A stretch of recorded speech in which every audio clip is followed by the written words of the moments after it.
Thank you for joining us this evening. Thank you for joining us for this podcast. We are a podcast where we unite generations through candid discussions on sports, music, men's mental health, friendships, entertainment, and politics.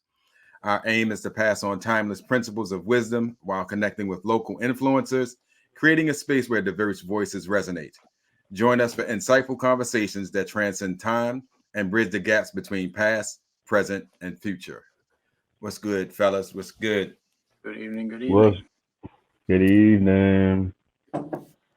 We're good tonight. Yes, we Man. are. That we are. Toby, you're on location. Yeah, I'm out here in these streets. I'm in North Carolina, uh, So I doing thought you some were talking about the barrio, bro. New Mexico. Wait, nah. Mexico City. I said New Mexico. That's not even. I'm gonna stop. North Carolina. Nah, Okay. North Carolina. I'm out. I'm on the road this week. North Carolina, taking care of some family business.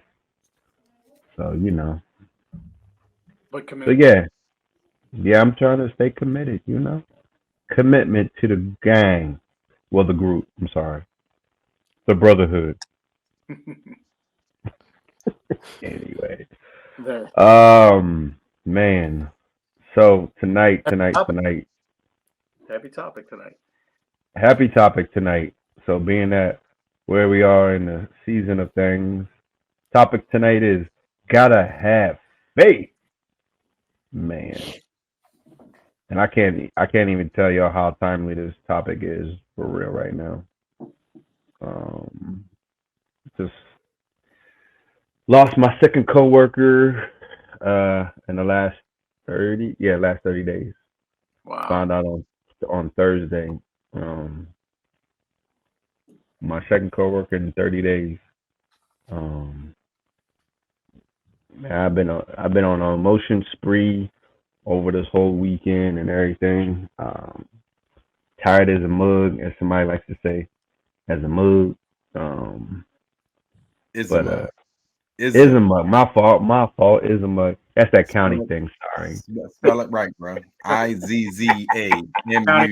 Izzamugh. Isma. Yeah.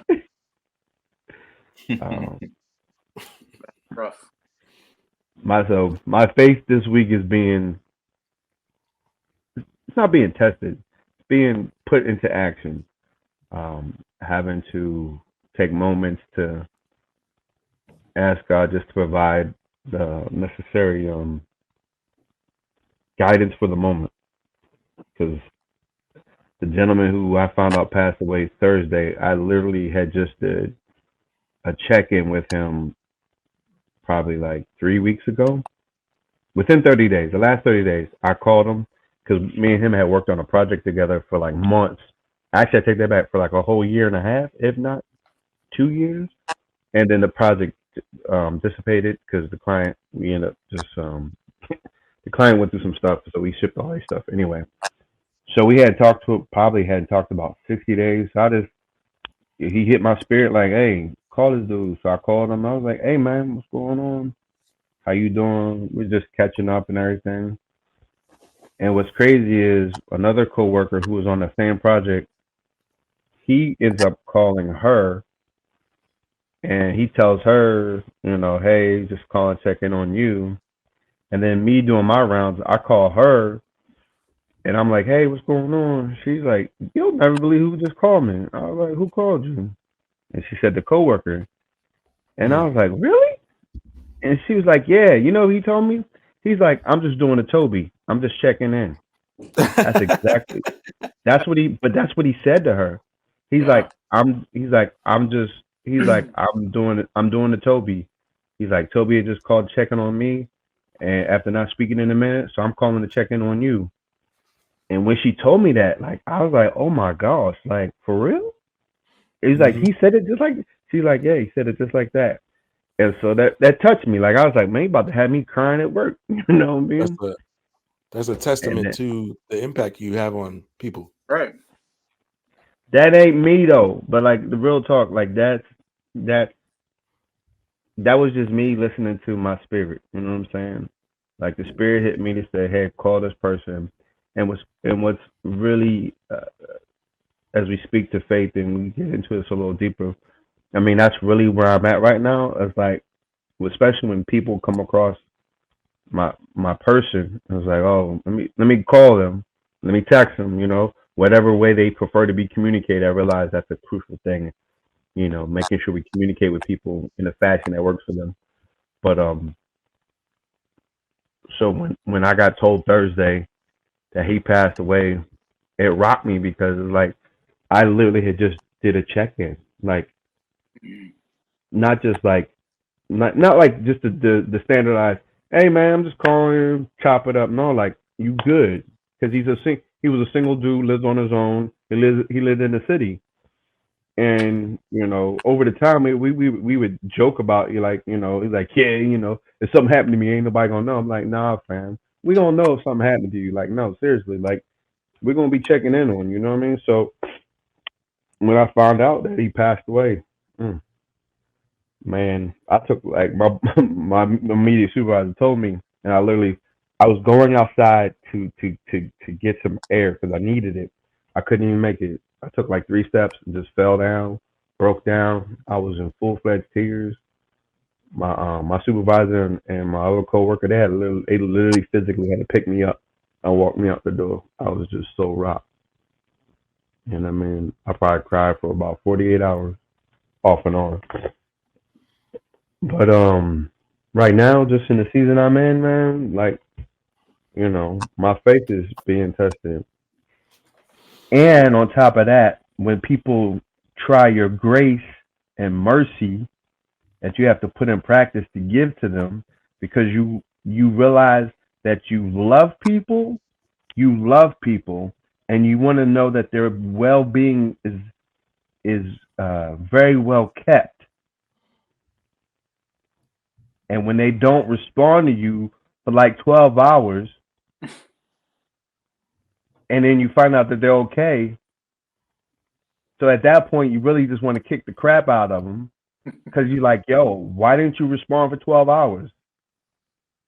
But you have other people on the team to be like, yo, just provide them grace, give them grace, because we really don't know what they're going through. But again, that's just testament to the faith that I have and other people have around me that helps build into my faith, that helps work out my faith, right? We got breaking news. Just so you know, Toby, the person you are talking about is good. Oh my word. My God. Appreciate you. Breaking news. Confirmation has been had. Hey, I got a text. Oh, Greg Did is you? Greg is cool. Greg is If y'all haven't heard from Greg, he's good. He just texted me. Bet. breaking news. Good.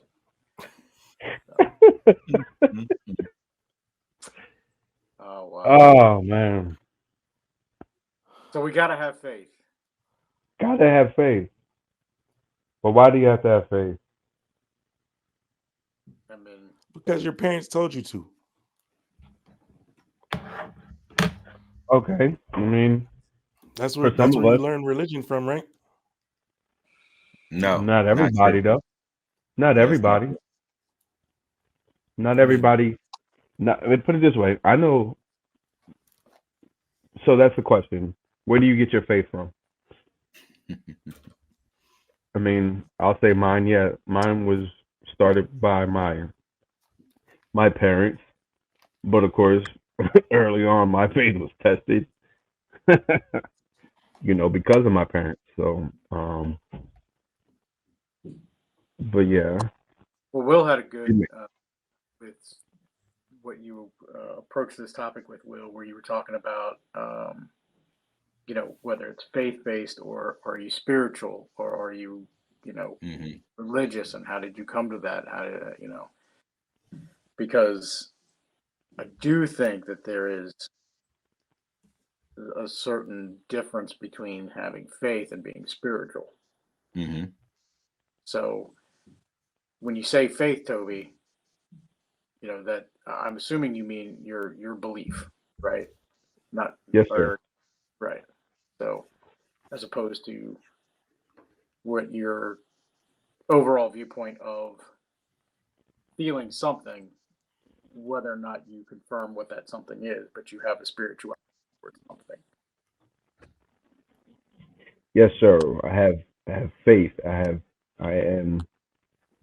believe in the Christian uh what do you say, like theology? You No, yeah, you're Christian. You're a go ahead, Christ, hit the words. You're a disciple of Christ, a follower of Christ.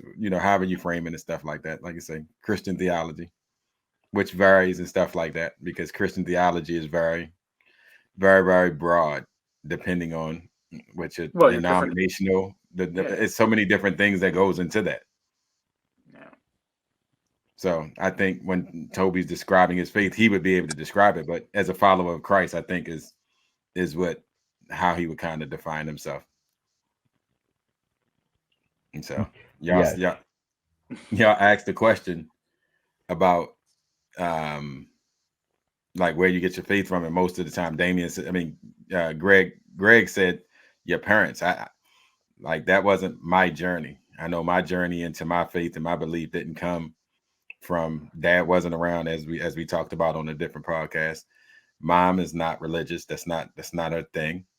And so my faith came my faith came various people sitting around, but sitting in a security booth and reading the book Serpico. That's how my faith came. Okay. And from there, it kind of grew and stuff like that. So it's a very, as we kind of delve into the conversation, but it didn't come through parents. It didn't come through those normal things, which I think suits my personality. There's nothing, for as regular as I am, there's nothing normal about me. Very regular. So Not so nice. Yeah. My existence isn't based in faith. I'm starting to become a non-believer. Yeah. Okay. So, are you saying you But were a when believer? you say that, I Sure. think see, but that starts a good conversation though, because I think when you say that, you say you're starting to become a non-believer, but then that kind of, I guess, hints at you were once a believer in something, like you were once a believer. And I think as we talk about the faith journey, it should be nuanced, and it should be nuanced based upon each one of our different perspectives and experiences and stuff like that, because I know where I started in my journey and where I am in my journey. I think it makes it interesting. And so that's why, like, when I sent out the questions and stuff like that, I think it's interesting to kind of, like, if you say on that scale of, on that question, are you a Christian, or a Christ follower and stuff like that, or you're a non-believer, if you're not one of those things and you're not, a religious person, let's delve into it, because we chose this topic this week because and we're at the most holy of times, from Lent all the way up until Easter, for those who are practicing believers and stuff like that. For some other people, it's more about Mardi Gras and the beads that you're given right before Lent starts and stuff like that. But it's different things that kind of lead to it. So I think I would ask, like you said, when you say you're starting to become a non-believer, like, what makes you think, like, what's led you to that place, or what's leading you to that place where that's where you are? Well, I guess it's fair to give you the backstory of my relationship with religion altogether. I didn't grow up in the church, and I hear varying stories from my parents as to why we didn't go to church when I was young. My dad was in the military, so growing up as a military dependent, you're legitimately, like, dependent on the military. So as far as church goes, we would go to whatever was available on post, and they try their best to provide services for all denominations. I believe we started going to the Catholic, if I'm correct, like when I was very young, the Catholic service, and my mother didn't like the way that the church was being operated, like who they select to be in positions, you know, in the church. So we stopped going as a family, and I don't like that was young. That was when I was young, like maybe 4, 5, 6.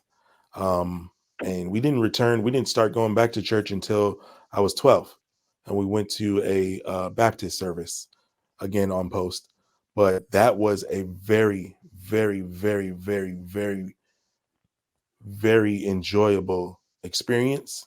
So that, for me, as far as I can remember, was what I remembered.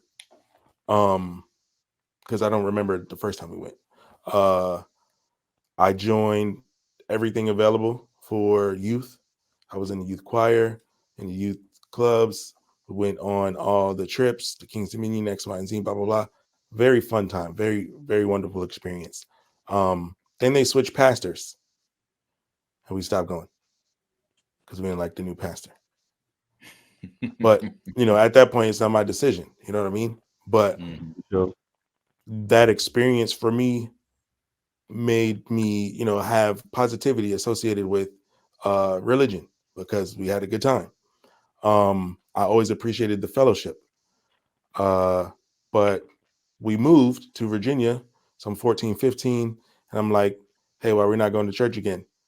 And my parents just didn't seem interested.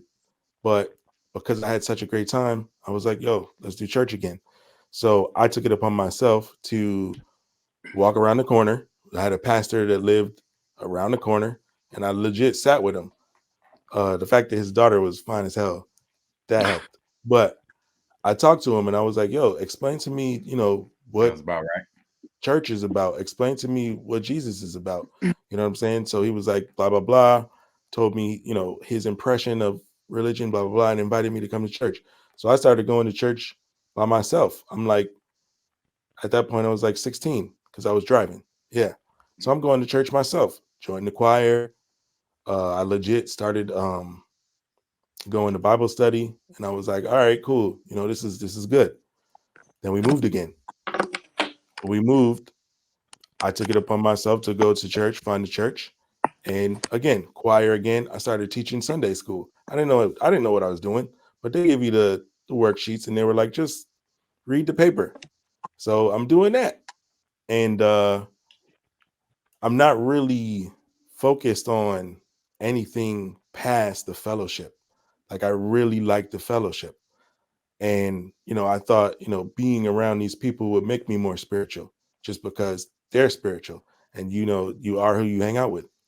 But I never really got fully immersed. I didn't mention, when we were at the church when I was 12, we stayed there until I was like 14. When I was 14, I decided to get baptized. I was like, yo, this to make sure I don't go to hell. Like, that's what I looked at it. I was like, I'm covered if I get baptized. Get me But in the water. Right. At no point did I really believe, you know what I mean? Take me through the water. So you were a wet ass sinner. See, but that's the thing though. I was never. No. I'm with you. You're right. But I was never sinning until later. Like, honestly, you would have thought that I was a church boy, because for real, I did not sin outside of using profanity. But I wasn't out here trying to get, in the bed with girls. I wasn't out here doing drugs. I wasn't stealing, fighting, none of that. Like, I was a good kid aside from just having the personality that I have. But I wasn't doing anything bad. So I was like, yeah, I'm definitely, going to heaven. But my whole goal was to find out about religion just so I can confirm that I'm going to go. And I'm like, that's the wrong, in my opinion, that's the wrong motivation. because I never sought out God to have a relationship, because I always looked at it like it's fake. I look at religion as a tool used to control, because if we learn our history, that's what it was used for.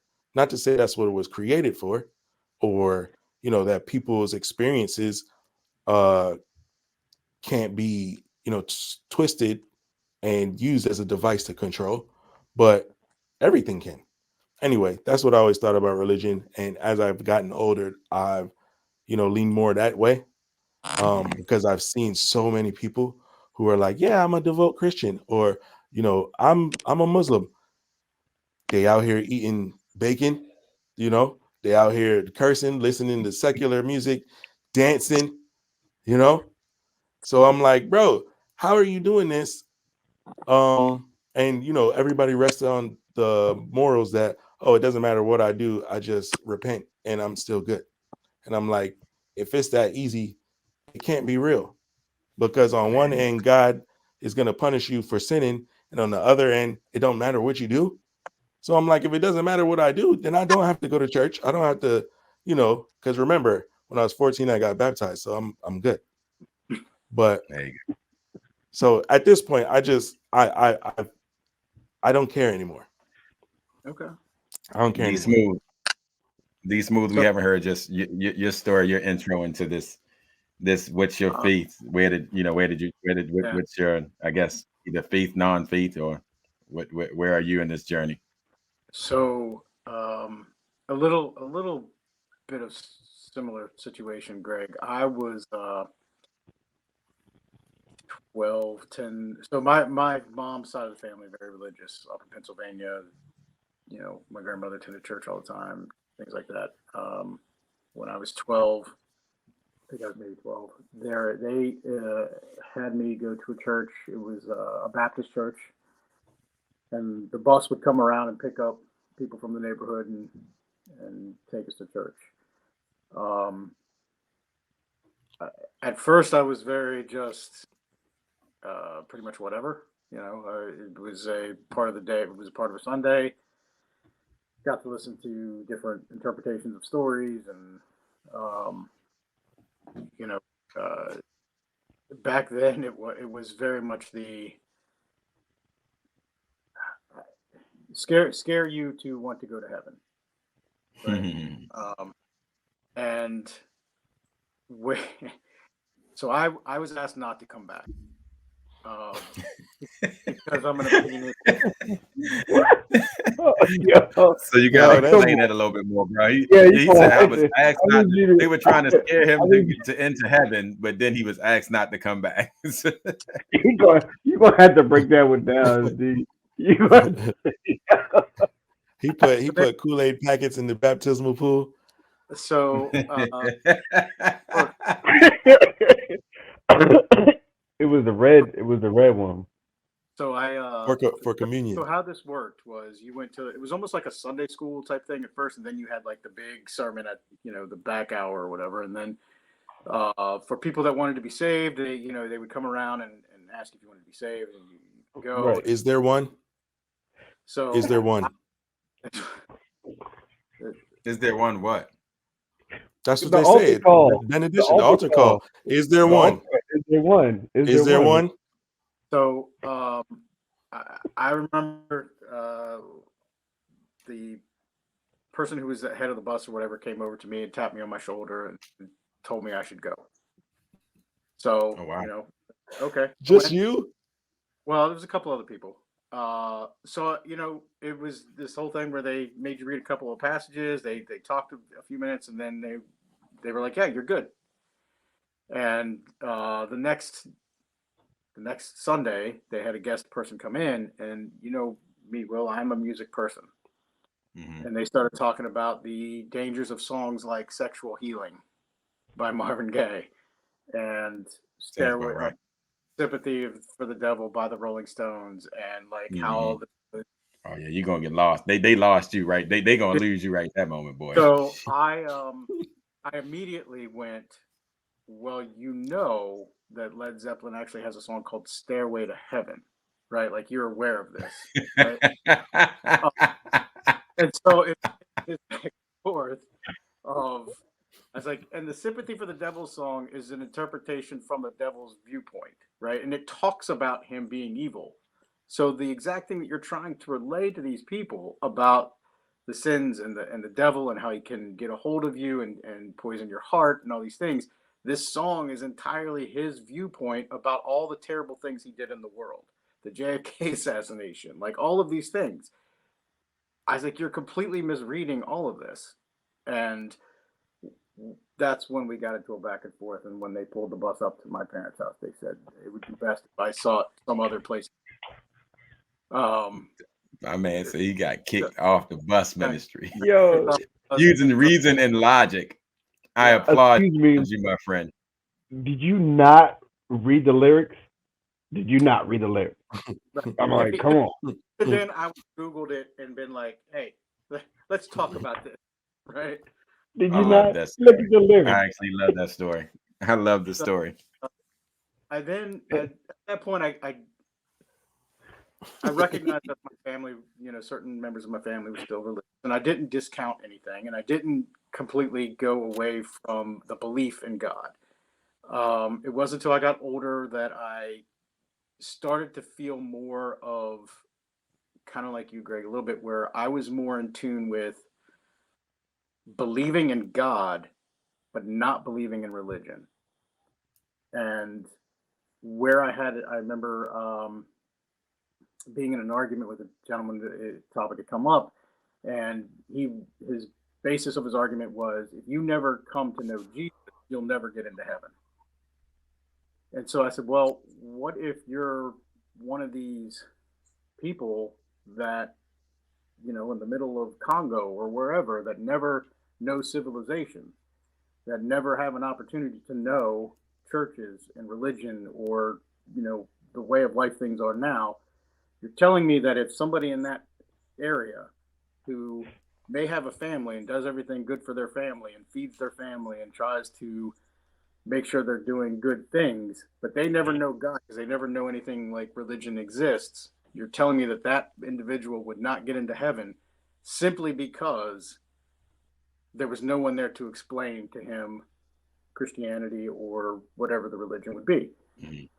And he's like, yeah, they wouldn't. And I said, I just don't think God's that much of an egotist. Like, I just don't think he is. And so it became this whole, again, analytical kind of conversation where I'm going, yeah, I just don't buy that. Like, I just think that if God put us here on all free will, essentially what he's saying is you have this free will. There are certain things you need to follow, but I'm going to judge you based on the life that you live. And if you live a life where you've never come to know me, not because you ignore me and you know of me, but because you were never shown or taught or seen anything that would make you think otherwise, like, I just don't think I just don't buy that. So as I got older, like, I kind of stuck to more of that line of thinking where I was like,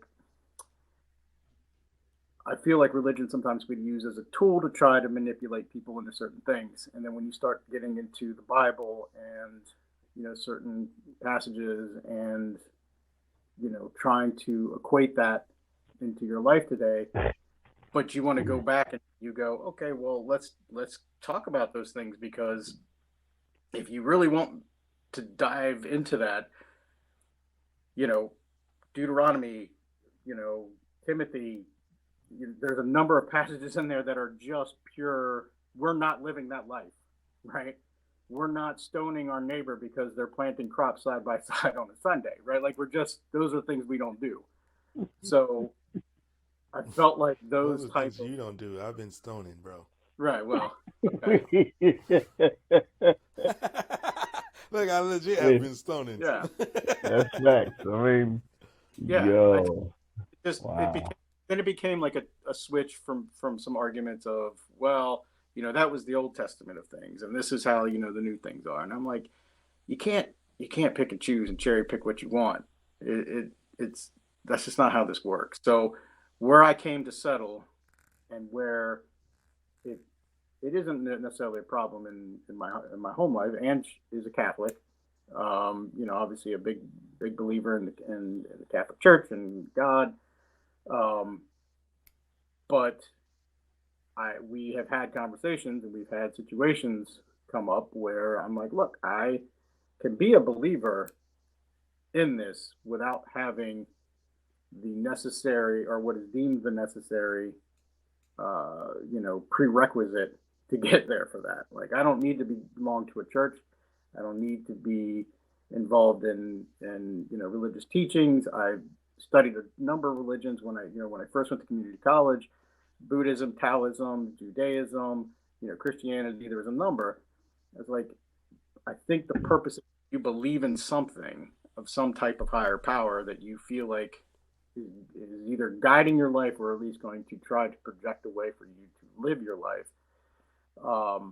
Then I think you hold on to that spirituality piece. So that's why it'll be early the faith and the spirituality, because to me, I think I'm more of a spirituality person and a belief in this without having, the undercoat of, the religion and the church and things like that.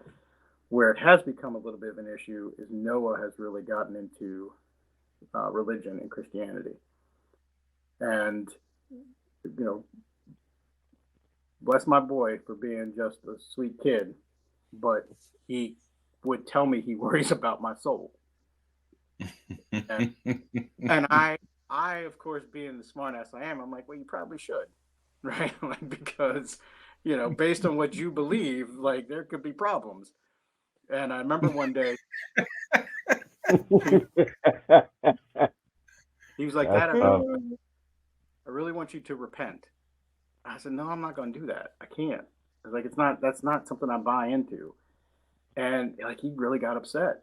And it was like, but Dad, I really want you to repent. And I said, I will try to figure out some things in my head that I know I should repent for, Noah, to make you happy, to make you feel good about it. I said, I'll do it with you. I said, but you are your own individual person. And I am not going to tell you how to believe. I'm not going to tell you what to do. I'm not going to tell you, any of those things, but you need to know that you can't do the same for me either. So we kind of came to understanding. And so I went in and I, repented and told him, was like, that's the last time I do that, just so you know. So, and it's been fine since. Like, he accepted it. We've kind of moved on from it, but that's kind of where I ended up landing. Just in the sense of like, look, I can believe in this, but I don't believe in this the things that require me to have to try to believe in that. T.O., your journey. I know you started off talking about your coworker, but that's one thing. And no, I'm not doing this to wrap it up. I'm actually enjoying the conversation because, like I say, for us to be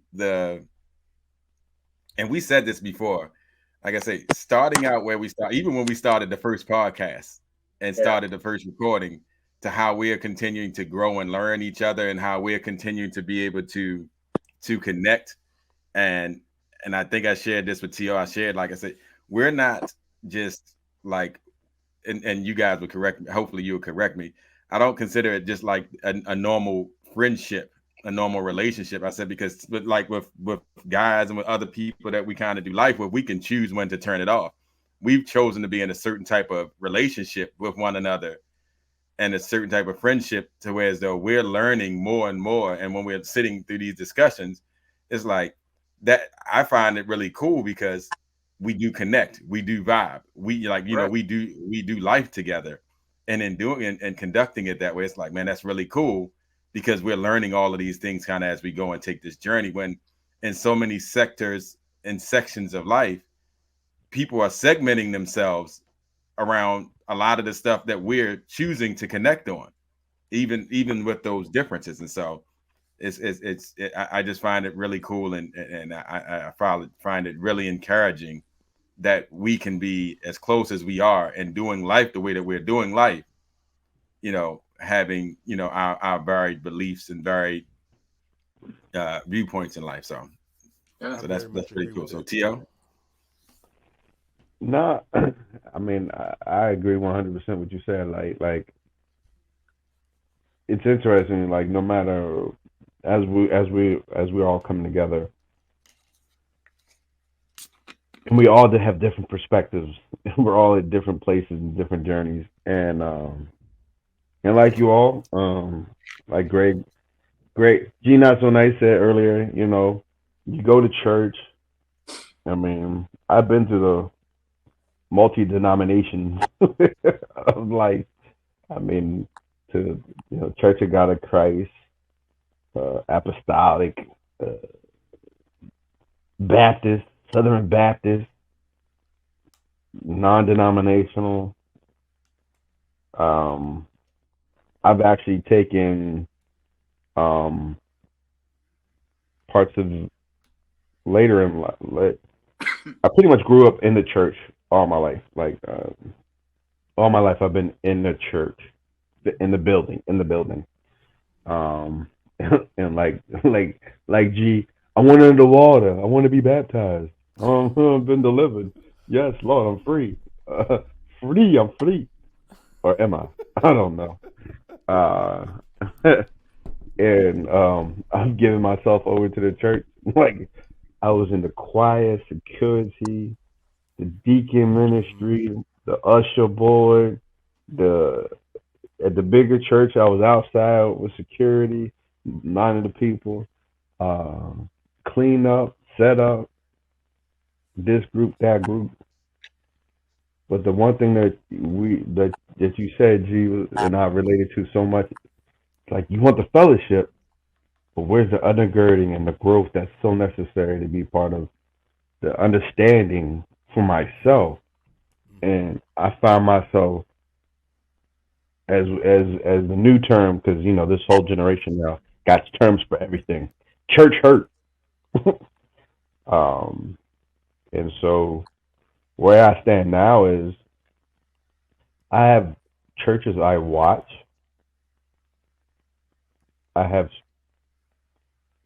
I'll say I have pastors I like, or people who speak scriptures. Let's put it that way. I have people who speak scriptures because they're not technically pastors. They speak scripture and they give pretty sound. I'm not gonna say I sit here and agree with everything everybody's saying. Let's just be honest, right? So I'm not physically going to a building right now, but I am taking time to read my Bible every day.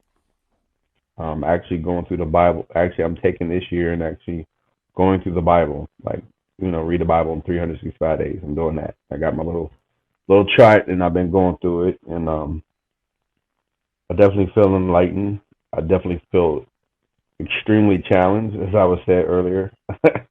I am being I'm being stretched. I'm being strengthened, as we like to say. I'm not giving up on it.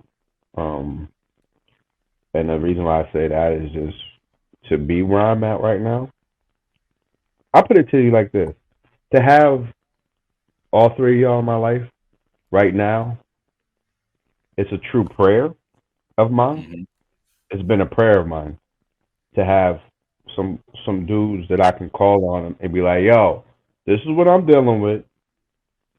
I really want to choke somebody the hell out, but I need y'all to pull me back." You know what I'm saying? Like, like that's real I, talk. I don't You I know, don't I don't appreciate that. you don't have to. It's not for you to. Okay, just be quiet. It's my turn. Um, I'm just saying. um, I know y'all not getting the same calls I get. Say something stupid. I need to laugh real quick. that's your whole When the purpose. last time somebody said that to you? Not so nice. Toby, when's the last time you call me? When the last time you called me, Toby? Actually, the last time I called you, I did not say that. Actually, the No, the last time I last time you called you, called me, you said 57. Push it. Mm, mm, mm, No, but keep going, keep going. mm, mm. because I was driving and this idiot was in my way, I didn't say that. No, so for me right now, like I said, I've gone through the gamut. I've been at churches, been out of churches. I went to a church that was expanding rapidly, Went through a whole church divide, which was crazy. Then I had dealt with a whole lot of church hurt, and then I was like, I'll never go back to a big church ever again. Come to a new big church. He's a uh, new big church. come back. There's another new big church. Enjoying some stuff. Go through some things. Some more church hurt, right?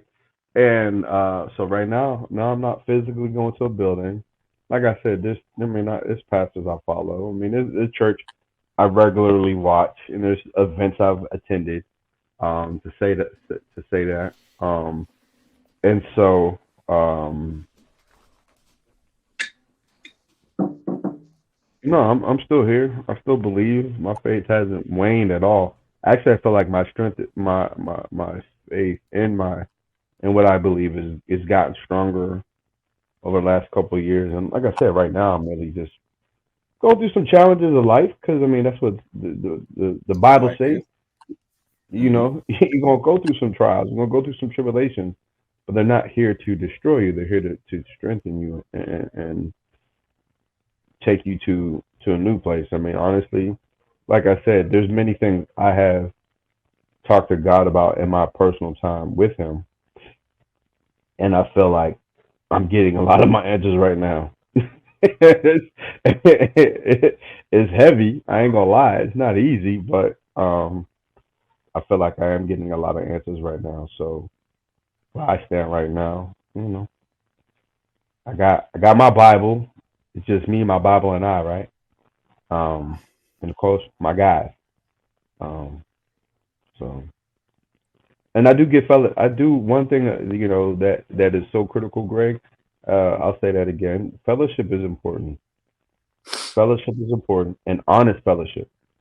I think that's to Light's point. We're trying to establish real life fellowship, whereas you can come here, say what you feel, open, honest conversation, feel no judgment, and still feel supported to be who you are. You know what I'm saying? And to me, that is the faith. That is the sole purpose. Is My like, faith. hey, my job here is to love you as you are. You know, so that's what we doing. Mm. So I thank each one of you guys for kind of sharing and talking because it's funny. I think each person is at a different spot, but I think all of us are on a different place, but on the same journey. And so I say that because in listening to Greg and listening to D Smooth, I can kind of relate.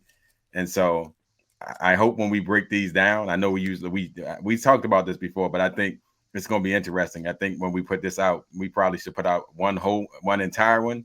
But if you ever break one down, Greg, this would be one that we break down because I think each person gonna have their own epistle in this in this conversation about faith. And so where I am in this process, it's kind of funny. I didn't grow up in, like I said, I didn't grow up in church. I remember going a couple of times with my grandmother, but for me, going to church was, like I said, my mom wasn't into it. But when I went with my grandmother, it was you put some money in an offering plate, but then she gave you some money to get some penny candy, some nickel quarter candy and stuff. So that was fun. I never remembered anything that was there. Never did that stuff. I do remember being young, and I think I still have like the certificate of baptism. But I think everybody kind of got baptized when you were younger and stuff like that. It was just a thing. So, but I didn't remember anything about it. Didn't grow up religious. I didn't want it to be a part of my life. I think when I was a teenager, I remember the people who went to church, and I had a buddy, real good buddy. And I liked the fact that him and his family did that stuff, and I thought it was cool. And he was a close friend of mine, but it wasn't, like I said, it was no interest. The only time I actually did go to church, and I remember going to church and remember having people look at me funny, which was so odd because they make you not feel welcome when you actually show up and you're not like a regular there. But was like it was a girl. Her name was Stephanie, and I remember Stephanie. I went to church because Stephanie was the pastor's daughter. And I went to church for that. And then Like after the looks, I was like, I'm not coming back to this place no more. I deaded that real quick. Did get to a place where I worked with a lady named Mary Troutman. Mary Troutman was an awesome woman. My first job was at St. Agnes Hospital up in good old Baltimore. And Miss Mary, she didn't preach at me. Miss Mary lived her life, sweet as she can be. She was a sweet woman. And like I said, I came to my faith sitting in the security booth, reading Serpico and realizing when I looked at my life and I was looking Serpico, it's a story about, guy who basically brings down a bunch of corrupt cops and he becomes an informant and things of that nature and stuff like that. But Serpico, as I'm reading this book, it took me back to days and just different things that were happening in Baltimore at the time and in the neighborhood that I grew up in. And once again, I grew up in an actual neighborhood. I didn't grow up in the hood. I grew up in a neighborhood where men and women went to work. At a certain point in time when crack kind of came in and changed some things, starting seeing people get shot, starting to see, just different things happen to change the trajectory of our neighborhood. When I got out, when I consider myself making it out, when I made it out, sitting in a booth reading this, I thought my life was luck. I was like, man, I'm real lucky.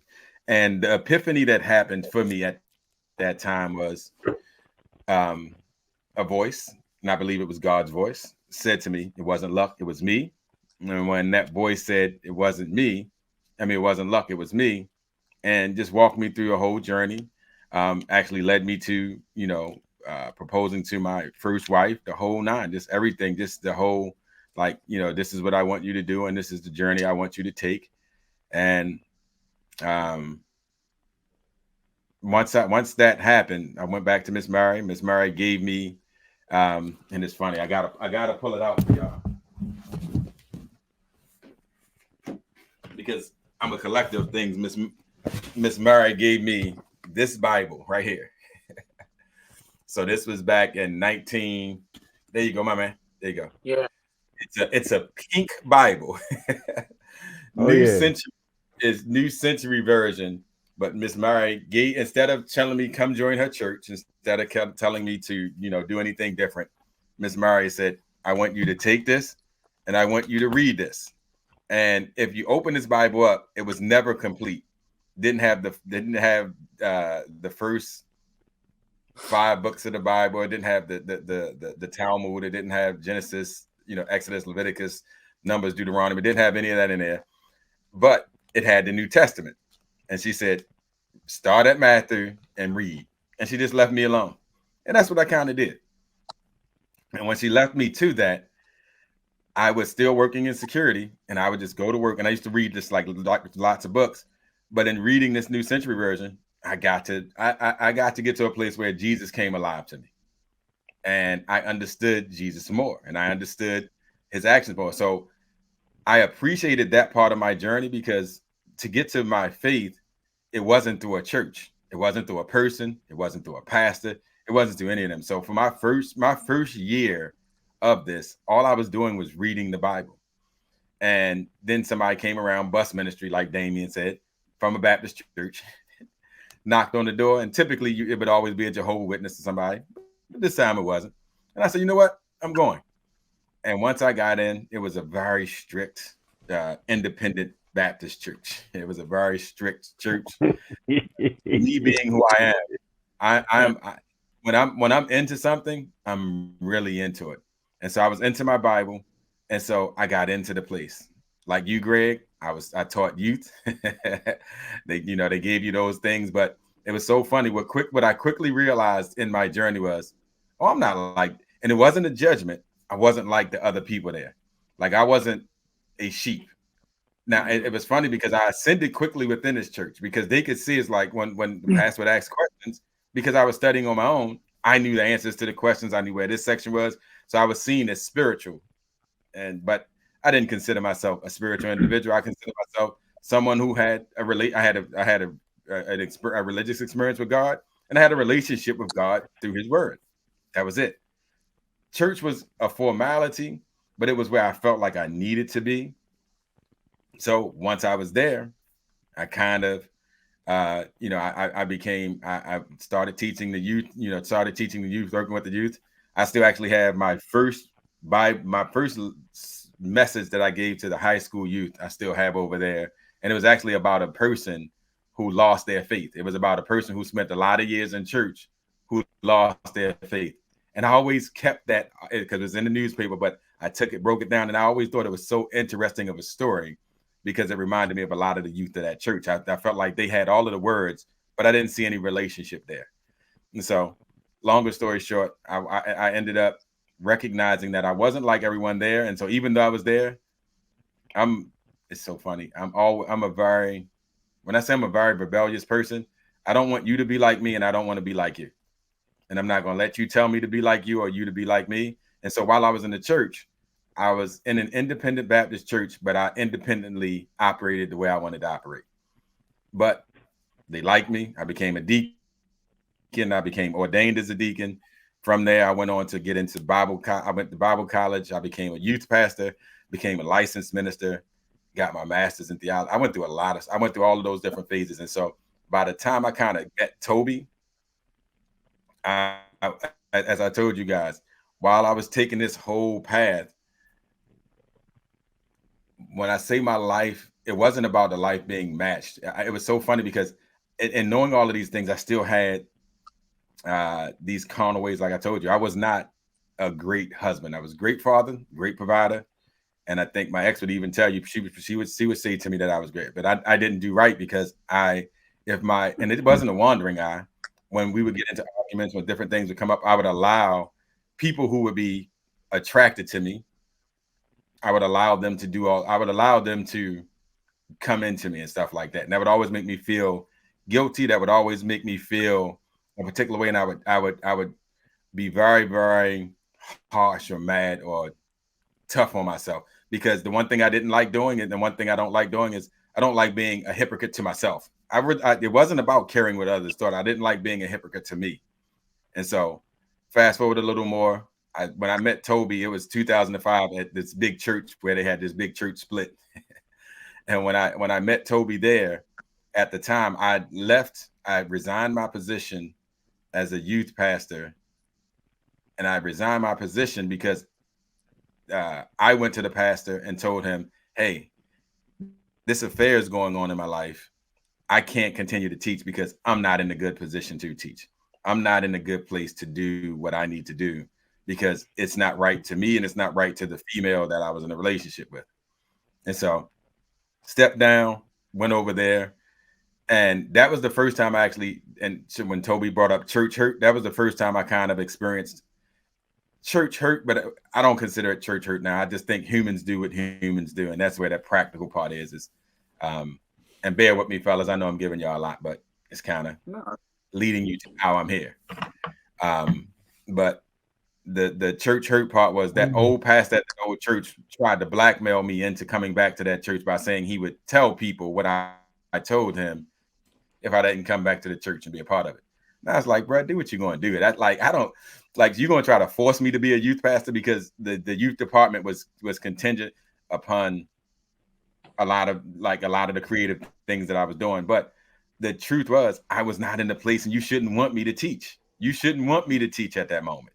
I told you I shouldn't be teaching. And so when I met Toby, and I don't even know if you remember this, Toby, when I was at Bridgeway, within about 2 months, 3 months, they gave me a letter. I still have that letter where they was like, you've been recognized as somebody as a spiritual, blah, blah, blah, this, and this. But I always would tell them, I don't want to be a church superstar anymore. I've been that before because at this point in time, remember, Toby, I'd done the Christian rap group. We were traveling up and down the East Coast. I was going into all of these different places. And in doing that, I had a great time. I had a wonderful journey. But what I didn't have was that peace that I needed. And because I didn't have that peace that I needed, meaning if my life was conflicting with what I was saying, I was going to step away. And when I told the church that, I stepped down, and when I came to, I was going to say the name of the church, but when I came to that church, I went to my group.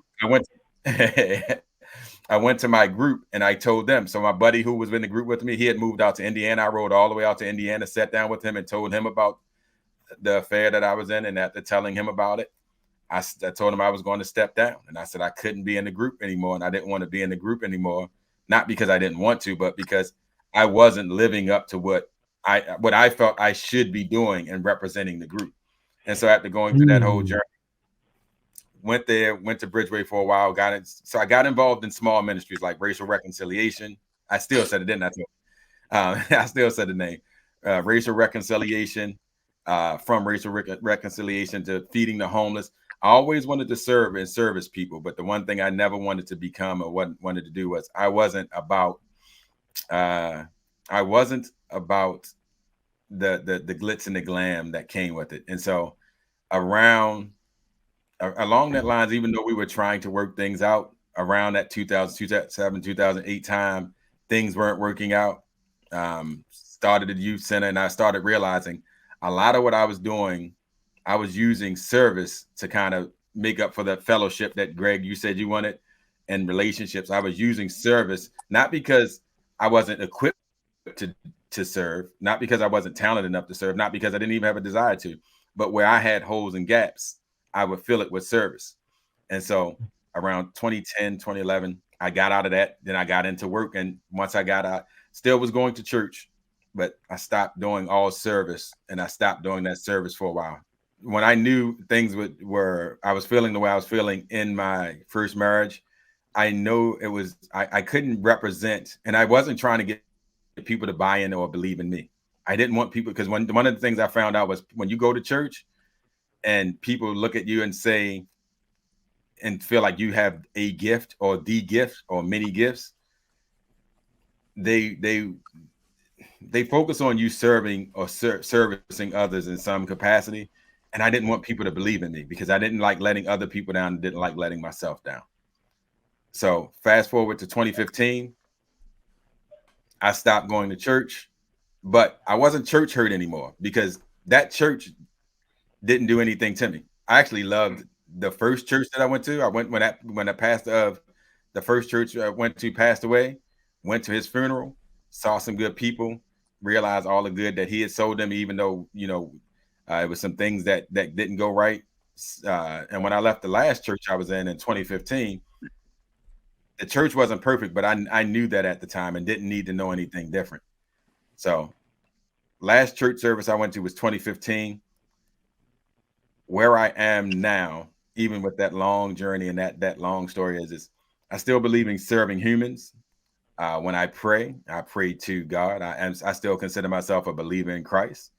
I read the Bible. I still read the scriptures. I have every version translation of the scripture that you can have behind me. I've studied and read just about every religion in the world, like D. Smooth said, but I wasn't studying them because I wanted to. I was not curious about and Christ. My experience with Christ was my experience with Christ. My experience in that security booth and my experience with this Bible that I will never, ever, ever give up. Yeah. My experience with this Bible. Say it again. I said, shouts out to Miss Mary. Yeah, but exactly. Big shouts out. I love Miss Mary. Mary Troutman is her name. Love Miss Mary.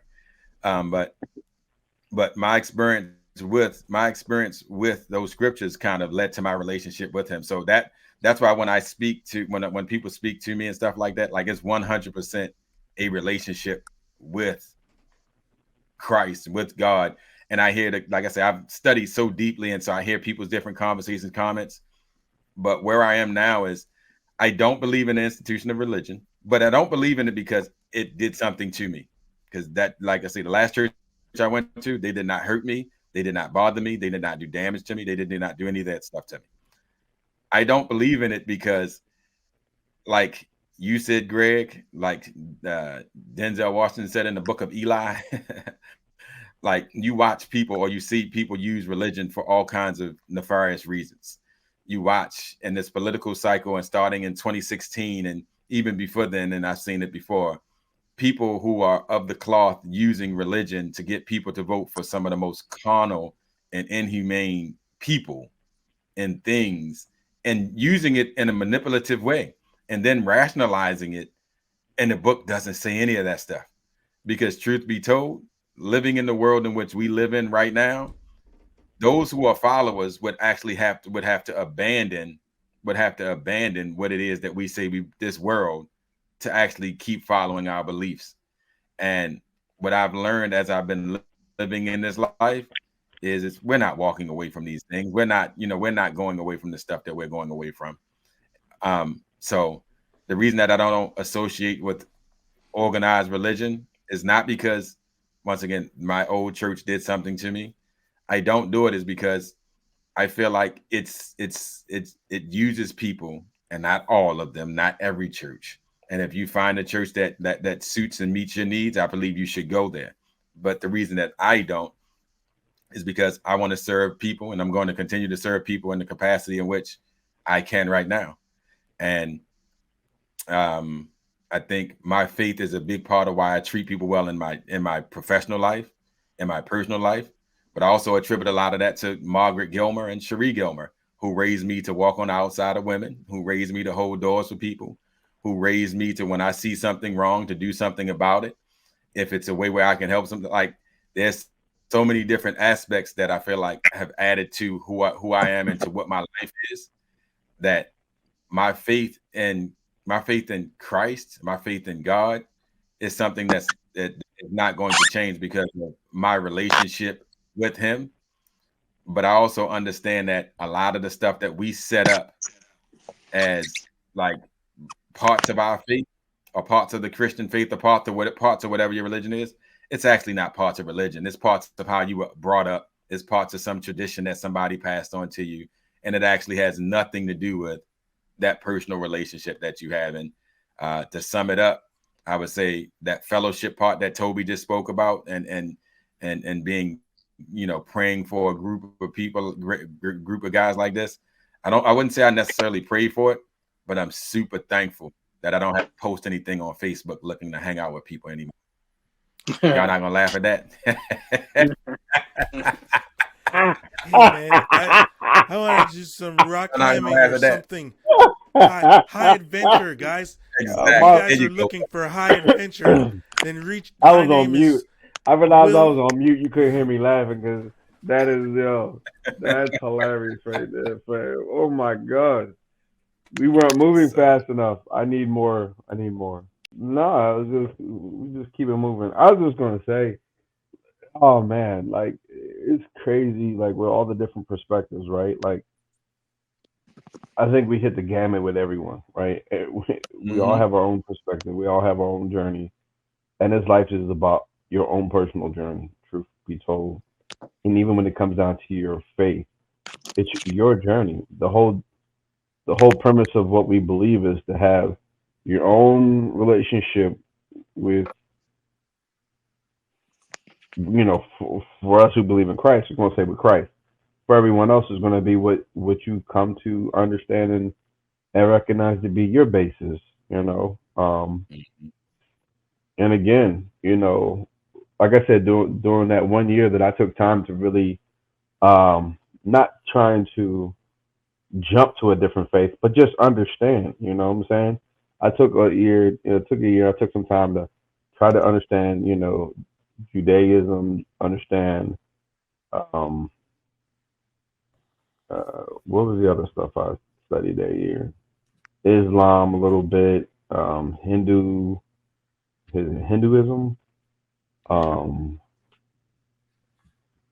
I just was going around the world and just reading about some of the different faiths. And I mean, really taking time to really understand what they believe in. And I mean, what I did learn a lot of it was just that they all kind of had the same pop and feel to it. You know what I mean? It's like, love yourself so that you can love others. Do your best to live within peace. And, there is some entity that you have to believe in. You know what I'm saying? And but what happens with what has happened with all of them, they all, like you said, they all have been weaponized to be used for the wrong purpose. I do believe there's extremism in every religion out there. There's an extreme. You're like, okay, y'all are going way off to the left, or you go too far to the right. I mean, you can go either way with it, right? Yep. But what I do believe is when you do see someone living out their fullness in their belief system, they just operate and move differently than the rest. You know what I'm saying? Yeah.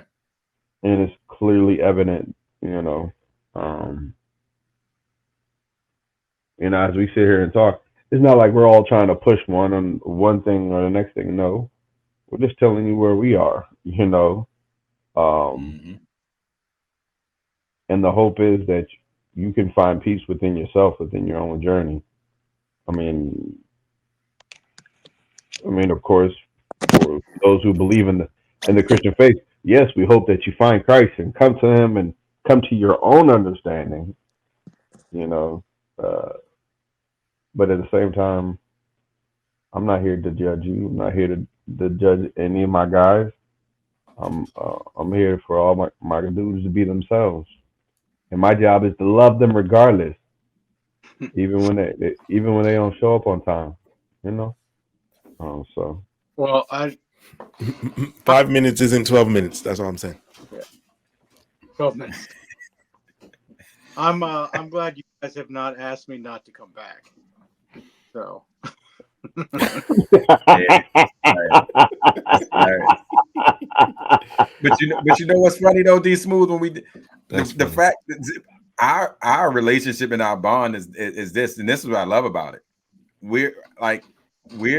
We're walking in true brotherhood. Mm-hmm. And the fact that there is no determination of no qualifier about the friendship. There's no, because, and it's funny, Toby, you remember, like, you used to go to men's group. I remember I went to one, I was like, I ain't doing this. I was like, negative. Like, I was, because I felt like there were qualifiers. There were qualifiers to be a part of it.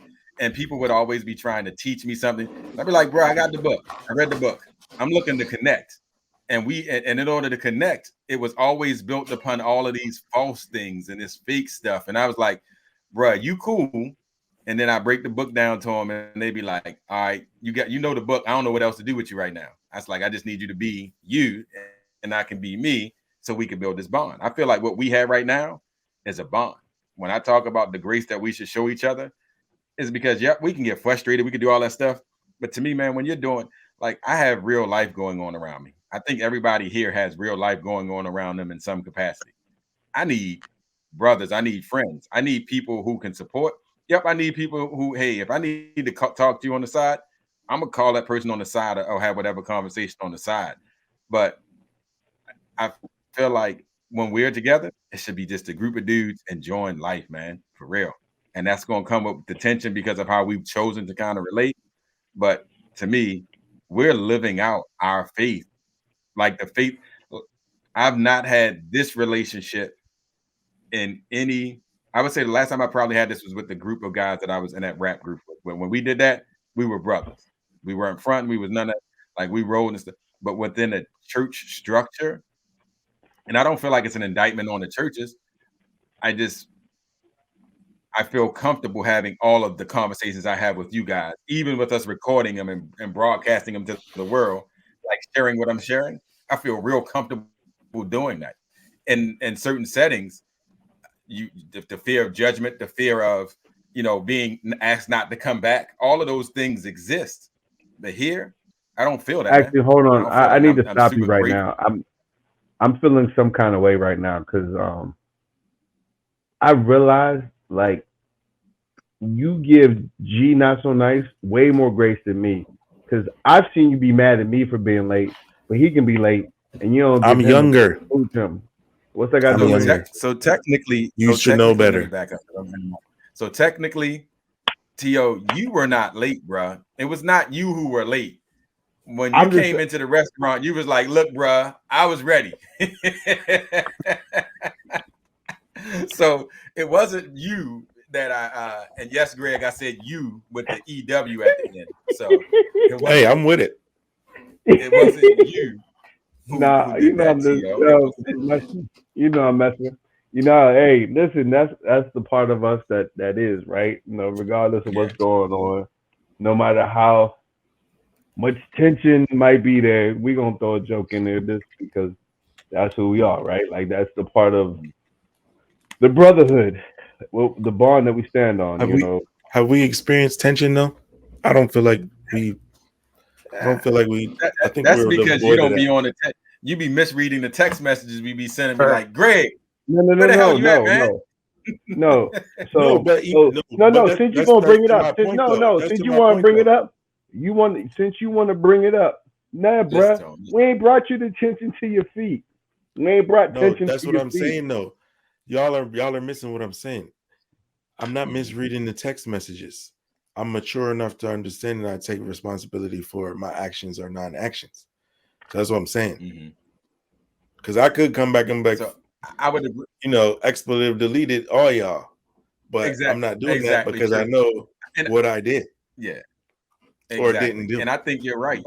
But see, you're right though, Greg. I think you're actually right in the fact that when you're saying have we had true tension, because if we were, it's typically, and like I've experienced this with different people of faith, where once you get to a certain place, you're cut off. You like D Smooth said, you have the logical conversation, and you're asked not to come back. I'm so sorry that happened to you, dog. I'm so don't sorry. Come back. You don't come back. I'm so sorry. Sad, and I don't even know what he's on a bus ministry. It's like I think you'd be better off worshiping somewhere else. Jesus broke up with you, bro. Listen, to have that get off the bus and your parents come out of the house so that the person on the bus can tell your parents to their face, I don't think this is the right place for him. We don't wish to have him back. You would have thought that I burned the place down. Yes, I was waiting for. Look, wasn't it an Omen Damien? Wasn't the kid in Omen called? That's what I'm saying. Exactly. Didn't do that to you, bro. I will share with you something. I was waiting for the torch. He had torched the place. With you, don't normally share. My middle name is Gabriel, so I am walking. I'm even. I'm a walking contradiction. So that's hilarious, right there. That's hilarious. So, just like Toby, his middle name is Kunta. Walking contradiction. Look, and that's a joke in and of itself because he's walking. He only has half one of his feet.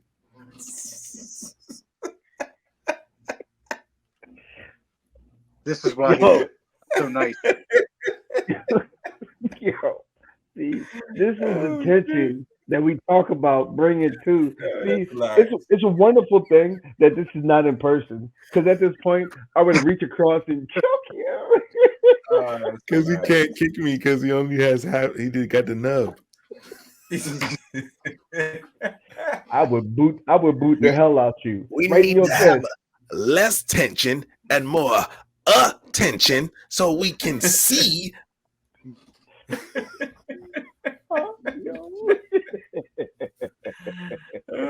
No, but it's a lot of for me it's a lot of. Can you hear me better? Yeah, much it's a lot of craziness with regard to. I'm a very logical person. I'm a very rational person, so I try to bring that. And I had experiences like you, D Smooth, when I'm like, if God is all seeing, all knowing, and God gives us everything that we need, why do we pray to him and ask him for stuff? Because I feel like that's blasphemous. If he says he's going to give you everything you need and you ask him, hey, give me this too, then that means either we think that he's not thinking of this, or he can't see this, or he's incapable of doing it. Like, if God got us, then we just need to live. That's how I truly feel. We just need to live, because he wouldn't put us on this earth if he wasn't going to, provide for us or care for us. And it just doesn't compute for me. So, that which I look to you, Light, because I really respect you choosing to step down from a position, because if you went back to that church after that pastor told your quote unquote secret, then the kids in that youth group are not going to respect you the same. And you're not going to be able to teach anything, provide any message, because they're going to be asking you questions about that. What she look like? And how you get her? Teach me how to get, Shorty's like, you got all the women. So I think that was a good decision, but we got to look at it. There's a lot of hypocrisy. I don't know that pastor, but I know other pastors who are out there doing what they do. I mean, one of them is walking around talking about, have you been swallowed up? All jokes aside, but I'm like, the rumors are out here about what he's doing, and a little bit of it, I believe it. And I'm like, I can't follow you if you are not confident enough in, the direction that you're leading your life for you to tell me how to lead mine. Mm-hmm. And how many scandals do we hear about pastors every now and then?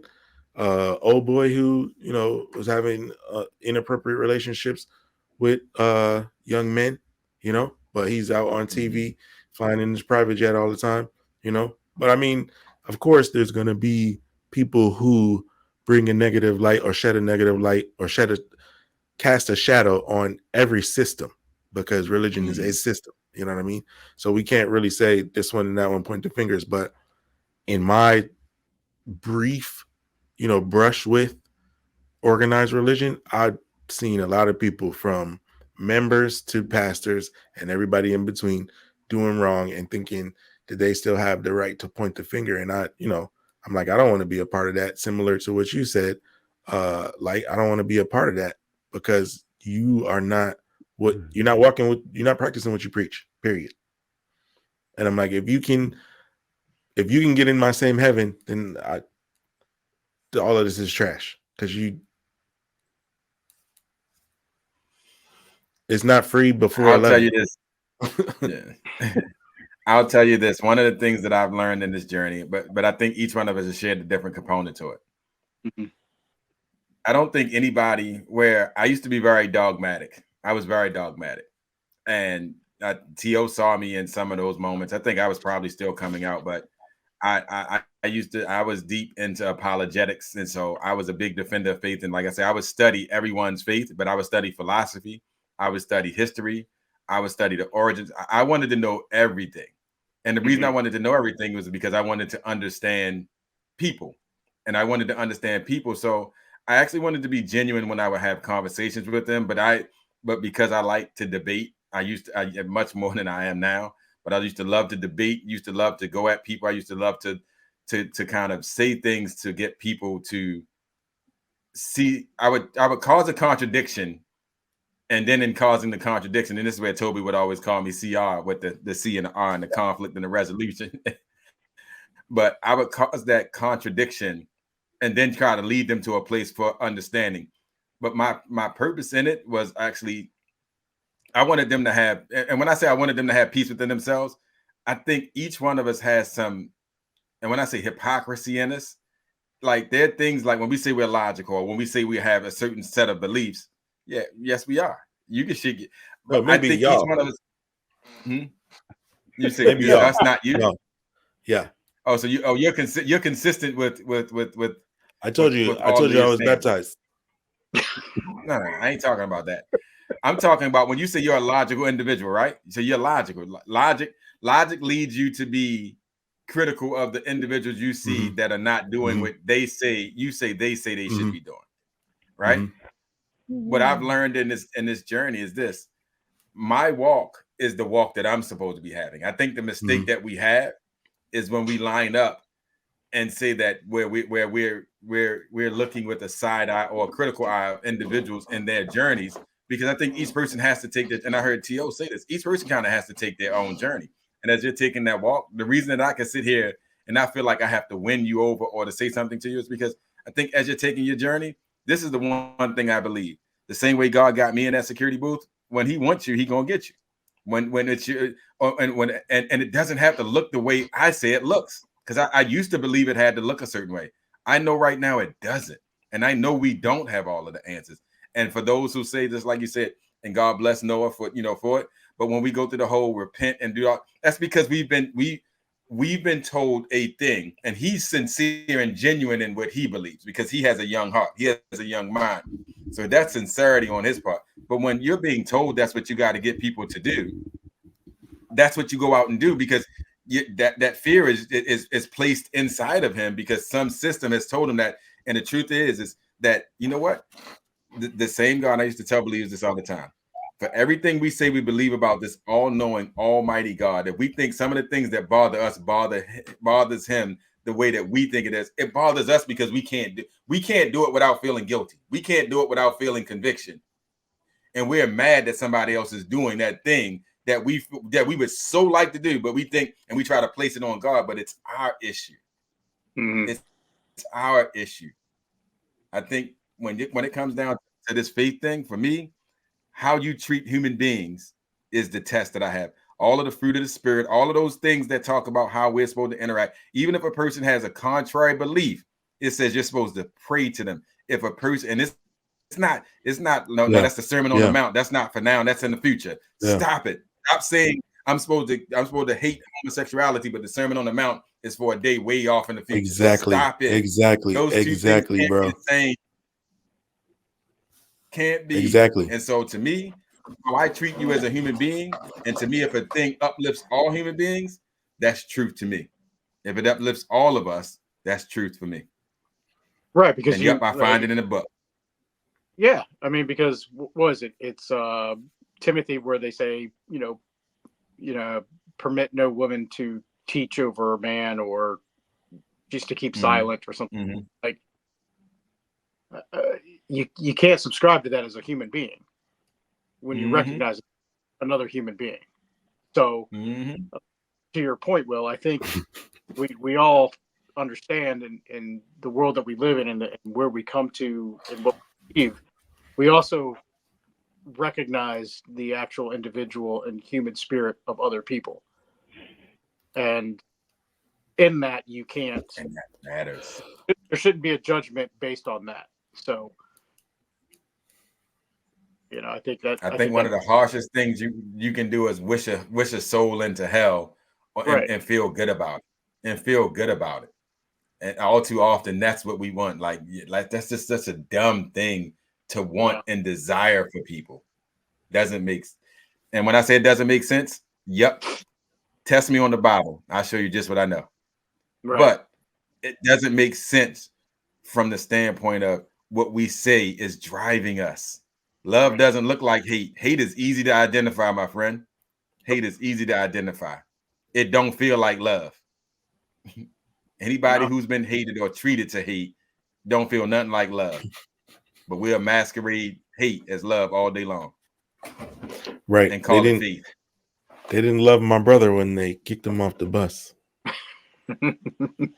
Right. They whole Rosa Parks. He was a love. Rosa Parks, you bro. He was a love.